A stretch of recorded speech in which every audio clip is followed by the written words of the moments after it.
Ey vatan, ulu vatan, tarih yazır sipasinen.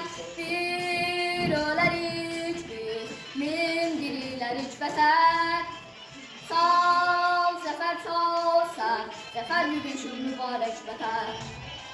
Haydi haydi Kürtler, reşadetli müzeffer, zafer çalır sizinle vətən. Şadan əskər, haydi haydi Kürtlər, mübarək mərdlər əllər, zafer çalır sizinle vətən.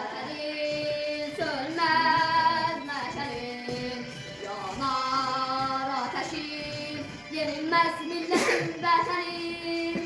Haydi haydi Kürtlər, reşadetli müzeffer, zafer çalır sizinle vətən. Başlayalım. Sen çekerken benim telefonumu çekin. Kamerasını temizle. Sen elini istersen bir yetmesin. Sen istersen.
Baldan da şirin tatlı dilim var, dökülsen kimi gönlüm var.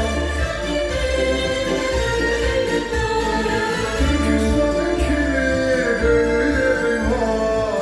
Ay gözüm canım Azerbaycanım, ay gözüm canım Azerbaycan. Can can can Azerbaycan.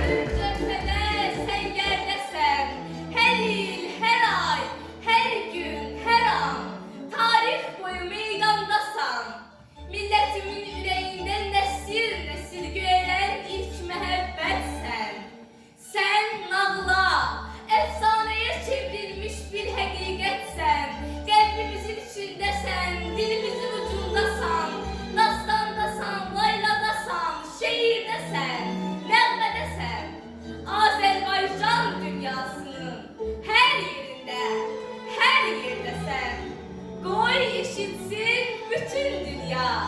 Sen ebedi prezidentsen. Prezidentin uca fəxri kürsüsündə. Ebedisən. Ay gözüm canım Azerbaycanım, ay gözüm canım